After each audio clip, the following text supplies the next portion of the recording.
Hello दोस्तों, राय उम्मीद में आपका इस्तकबाल है। तो आज हम एक अहम और इंटरेस्टिंग टॉपिक पर बात करेंगे, टर्की के एक नए एयर डिफेंस सिस्टम स्टील डोम की। ये सिस्टम कैसे इजराइल के आयरन डोम और रसिया के S-400 से बेहतर है, कंपेयर करेंगे और देखेंगे इनमें बेहतर कौन है। और सबसे अहम सवाल कि इससे इस्लामिक दुनिया को कितनी मजबूती मिलेगी। तो चलिए शुरू करते हैं।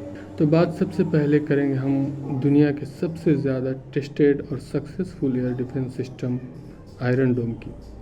ये सिस्टम 2011 में डेवलप हुआ और आज तक थाउजेंड्स ऑफ रॉकेट इंटरसेप्ट कर चुका है, स्पेशली गाज़ा में हमास का हमला। पर इसका प्रॉब्लम ये है, ये बहुत महंगा सिस्टम है और इसे मेंटेन करना बहुत महंगा है। जहाँ तक बात रशिया के S-400 सिस्टम की है, ये दुनिया का most powerful long range air defence system है। ये एक साथ 80 टारगेट ट्रैक कर सकता है और 400 किलोमीटर तक के टारगेट को हिट कर सकता है। S-400 सिर्फ शॉर्ट रॉकेट नहीं बल्कि फाइटर जेट्स, क्रूज मिसाइल और प्लास्टिक मिसाइल तक को इंटरसेप्ट करने की कैपेसिटी रखता है। अब बात करते हैं टर्की के स्टील डोम की। स्टील डोम जो कि टर्की की आर्मी को दिया गया है, ये 47 कॉम्बैक्ट स्पेशल व्हीकल पर है, जिसकी कीमत $60 मिलियन है, यानी इंडिया रुपीस में 400 करोड़ रुपए का। ये डिफेंस सिस्टम टर्की की डिफेंस इंडस्ट्री की ताकत को दिखाता है और टर्की को एक पावरफुल देश के लाइन में खड़ा करता है और टर्की को एक खुद मुख्तार यानी सेल्फ सफिशिएंट बनाता है।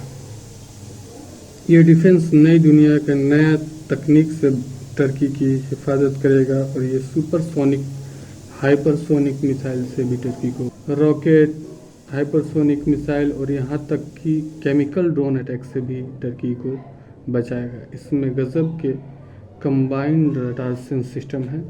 इसके मिसाइल लॉन्चर 360 डिग्री घूमकर हमला कर सकते हैं।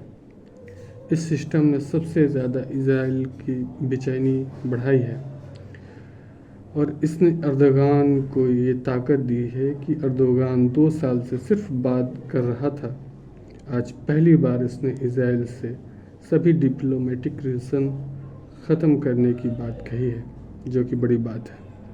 अब सवाल ये है कि क्या इजराइल और टर्की में जंग होगी? मुझे नहीं लगता, इसलिए कि इजराइल भी टर्की से डायरेक्ट कॉन्फ्लिक्ट नहीं चाहेगा और टर्की भी इजराइल से कॉन्फ्लिक्ट नहीं चाहेगा, क्योंकि टर्की डिफेंस इंडस्ट्री में बहुत तेज़ी से तरक्की कर रहा है, पर अभी वो पूरा तैयार नहीं है। इसलिए कि उसके इजराइल से लड़ने के लिए आपको सबसे ज़रूरी है एयर सुपीरियर होना, आपके आसमान में ताकत होना। इसलिए कि इजराइल की सबसे बड़ी ताकत उसके आसमान में ताकत उसके फाइटर जेट F-35 है, जो कि अमेरिका ने दिया। टर्की भी अपने 5th जनरेशन फाइटर जेट कान पे काम कर रहा है और उसका एक सैंपल तैयार हो भी चुका है। पर याद रखिए कि एक सैंपल तैयार हुआ है और इजराइल से कॉन्फ्लिक्ट के लिए आपको कम से कम 50 या 100 फाइटर जेट चाहिए होंगे। तो अभी उसका प्रोडक्शन स्टार्ट होगा और वो 30 तक हो सकता है कि टर्की के आर्मी को मिले, 2030 तक। तो अभी टर्की तो जंग नहीं चाहेगा। फिर टर्की का हाइपरसोनिक मिसाइल टाइफून, जो कि टर्की ने सक्सेसफुल टेस्ट किया, जिसका वो भी अभी सैंपल ही तैयार है। अभी उसका पूरा प्रोडक्शन के लिए भी टाइम लगेगा, वो भी 2030 तक कंप्लीट होगा। और वैसे बहुत सारे टर्की के डिफेंस मिशन हैं जो कि 2030 तक कंप्लीट होंगे। तो अभी किसी हाल में भी टर्की इजराइल से डायरेक्ट कॉन्फ्लिक्ट करना नहीं चाहेगा और ये थोड़ा मोड़ा झड़प हो सकता है कि सीरिया में हो, उसके अलावा ज़्यादा बड़ी जंग की कोई उम्मीद नज़र नहीं आती। शुक्रिया। वीडियो पसंद आया है तो लाइक कीजिए, सब्सक्राइब कीजिए और चैनल अभी नया है तो कमेंट कीजिए, जिससे चैनल को रीच मिलेगा। धीरे धीरे इसमें और सुधार किया जाएगा। शुक्रिया।